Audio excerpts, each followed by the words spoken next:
भारत के राजनीतिक इतिहास में कांग्रेस ऐसी सबसे बड़ी पॉलिटिकल पार्टी रही है जिसके द्वारा किए गए बड़े बड़े ब्लंडर्स की भरपाई भारत को बाद में जाकर करनी पड़ी है। वैसे तो कांग्रेस के ब्लंडर्स की पूरी लिस्ट है, मगर फिलहाल हम एक ब्लंडर पर बात करेंगे जिसकी कुछ दिनों से खूब चर्चा हो रही है, यानी इंडस वाटर ट्रीटी पर नेहरू सरकार का ब्लंडर। नमस्कार, मैं हिमांशी, स्वागत है आप सभी का द पैम्फलेट में। दोस्तों, जम्मू कश्मीर के पहलगाम में हुए आतंकी हमले के बाद भारत ने पाकिस्तान के साथ सिंधु जल समझौते को निलंबित कर रखा है। ऐसे में 15 अगस्त को लाल किले की प्राचीर से प्रधानमंत्री मोदी ने 1960 में जवाहरलाल नेहरू द्वारा पाकिस्तान के साथ की गई सिंधु जल संधि को अन्यायपूर्ण और एक तरफा बताया। उन्होंने कहा कि इस संधि से भारत के किसानों को अकल्पनीय नुकसान हुआ है। इसमें मजेदार बात तो ये है कि ये समझौता संसद की बिना अनुमति के लागू हो गया था और मुहर लगने के 2 महीने बाद इस पर सिर्फ 2 घंटे ही चर्चा हुई थी। मतलब इतना बड़ा अंतर्राष्ट्रीय मुद्दा और नेहरू ने बिना संसद की सहमति के इसे लागू भी कर दिया। लेकिन क्या आप जानते हैं कि 1960 में जब संसद में इस मुद्दे पर बहस हुई तो क्या हुआ? मीडिया रिपोर्ट्स के अनुसार तब ज्यादातर सांसदों, यहां तक कि कांग्रेसी सांसदों ने भी इस संधि की आलोचना की थी। करे भी क्यों ना, कांग्रेस नेहरू के वक्त की हो या आज राहुल गांधी के वक्त की, उसका झुकाव पाकिस्तान की ओर अधिक रहा है। खैर, आज नेहरू सरकार के ब्लंडर की बात हो रही है, तो सबसे पहले देखते हैं कि किन किन कांग्रेसियों ने अपनी ही सरकार के फैसले का विरोध किया था। कांग्रेसी नेता अशोक मेहता ने उस वक्त इस संधि की कड़ी आलोचना करते हुए कहा कि एक तरह का दूसरा विभाजन है जिसका हम सामना कर रहे हैं। ये उन सभी जख्मों को फिर से हरे करने जैसा है जिनके भरने की हमें उम्मीद थी। उन्होंने जोर देकर कहा कि प्रधानमंत्री को स्वयं उपस्थित होना चाहिए, वो हस्ताक्षर करता थे, केवल वही बता सकते हैं कि ये समझौता क्यों किया गया। फिरोजाबाद के एक स्वतंत्र सांसद बृजराज सिंह ने कहा कि संधि ने देश में काफी चिंता पैदा कर दी है। तो वहीं कांग्रेसी नेता AC गुहा ने पाकिस्तान को 83 करोड़ रुपए स्टर्लिंग देने की आलोचना करते हुए इसे मूर्खता की पराकाष्ठा करार दिया था। उन्होंने चेतावनी दी थी कि संसद को दरकिनार करना तानाशाही सरकार का रवैया है। इसके साथ ही एक और कांग्रेसी सांसद हरीश चंद्र माथुर ने इसे भारत के लिए पूरी तरह से नुकसानदेह और पाकिस्तान के लिए पूरी तरह से फायदेमंद बताया। उन्होंने कहा कि भारत बहुत अधिक दे रहा है, अपने ही लोगों की कीमत पर उदारता दिखाना राजनेता का काम नहीं है। माथुर ने भारत के विभिन्न समाचार पत्रों की सुर्खियां पढ़ी जिन्होंने संधि की निंदा की थी। उन्होंने चेतावनी दी कि उनके गृह राज्य राजस्थान को 5 मिलियन एकड़ फीट पानी के नुकसान के कारण प्रतिवर्ष 60 से 70 करोड़ रुपए का स्थायी नुकसान होगा। यानी राजस्थान को इस संधि में बहुत बुरी तरह से निशाना बनाया गया है। भारत 1948 से पीछे हटता गया और पाकिस्तान दबाव डालता रहा। अगर पाकिस्तान को पानी की गारंटी मिल गई थी तो कश्मीर समस्या का समाधान हो जाना चाहिए था, लेकिन ऐसा नहीं हुआ। क्या कश्मीर एक समस्या नहीं रह गया है? उनके शब्दों ने सदन में जोरदार प्रतिध्वनि की और अधिक कांग्रेसी नेता नेहरू का विरोध करने के लिए खड़े हो गए, लेकिन उनकी बातें अंततः अनसुनी कर दी गई।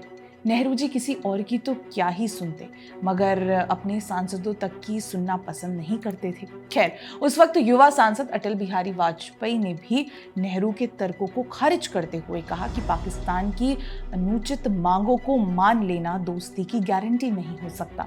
उन्होंने साफ कहा कि सच्ची दोस्ती अन्याय पर नहीं टिक सकती। यदि पाकिस्तान की मांगों को ठुकराने से रिश्ते बिगड़ते हैं तो ऐसा होना ही बेहतर है। अब देखिए, हर कोई इस संधि का विरोध कर रहा था। ऐसे में बारी आई नेहरू की। संसद में जब नेहरू ने संधि का बचाव किया तो उनके तर्क कमजोर और जनभावना के बिल्कुल अलग थे। उन्होंने इस मुद्दे को हल्के में लेते हुए कहा, विभाजन किस चीज का? एक बाल्टी पानी का? उन्होंने ये भी स्वीकार किया कि अंतर्राष्ट्रीय समझौतों में संसद की राय लेना आवश्यक नहीं समझा गया। उन्होंने माना कि पाकिस्तान ने शुरुआत में 300 करोड़ रुपए की मांग की थी, लेकिन भारत ने मात्र 83 करोड़ रुपए में समझौता कर लिया। ऐसे में उनका कहना था कि हमने शांति खरीदी है। साथ ही उन्होंने चेतावनी दी कि यदि ये संधि नहीं होती तो पश्चिम पंजाब उजाड़ हो जाता और पूरा उपमहाद्वीप अस्थिरता की चपेट में आ जाता। नेहरू के उत्तर के बाद भी सांसद पूरी तरह से संतुष्ट नहीं हुए। बहस का समापन बिना किसी वोट के हो ही गया, क्योंकि संधि पहले ही पक्की हो चुकी थी। 19 सितंबर 1960 को कराची में प्रधानमंत्री जवाहरलाल नेहरू और पाकिस्तान के सैन्य शासक राष्ट्रपति अयूब खान द्वारा विश्व बैंक की गारंटी के साथ इस संधि पर हस्ताक्षर किए जा चुके थे। 10 सदस्यों ने प्रस्ताव पेश किया। केवल 2 घंटे का समय दिया गया, मगर शुरू से ही यह स्पष्ट था कि संधि लागू होकर रहेगी। हालांकि इस चर्चा ने साफ कर दिया था कि असहमति केवल विपक्ष तक सीमित नहीं थी, बल्कि सत्ता पक्ष के कई सांसद भी नेहरू के रुख से सहमत नहीं थे। वैसे गौर किया जाए तो नेहरू का ये पाकिस्तान प्रेम यूं ही नहीं था, या यूं ही उन्होंने इस संधि को लागू नहीं किया था। गौर कीजिएगा दोस्तों, इस संधि पर हस्ताक्षर 1960 में किए गए थे। 1959 में जब पाकिस्तान के साथ सिंधु जल संधि हुई थी, तो उस समय भारत का सिंचाई मंत्री कौन था पता है? ये थे हाफिज मोहम्मद इब्राहिम, जो आज़ादी से पहले मुस्लिम लीग से चुनाव जीता था। याद रखिए, इस संधि में पाकिस्तान को 83 करोड़ रुपए भी दिए गए थे। यानी मुसलमानों ने मुस्लिम लीग बनाकर 3 लाख हिंदू काट डाले, 2 करोड़ हिंदुओं से सब छीनकर भारत भेजा, और फिर मस्त नेहरू जी की कैबिनेट में मंत्री बनकर पाकिस्तान को हिंदुओं का पानी और पैसा पहुंचाते रहे। सब खामखा नेहरू जी को गाली देते रहे और बना दिया भारत का पोपट और दे दिया पाकिस्तान को पानी। यानी इस संधि में सिंधु, झेलम और चिनाब को पश्चिमी नदियां बताया गया, जिनका पानी पाकिस्तान के लिए तय किया गया था, जबकि रावी, व्यास और सतलुज को पूर्वी नदियां बताते हुए इनका पानी भारत के लिए तय किया गया था। संधि के बाद पानी का करीब 80% हिस्सा पाकिस्तान के पास चला गया था, जबकि 20% भारत के पास बचा रहा था।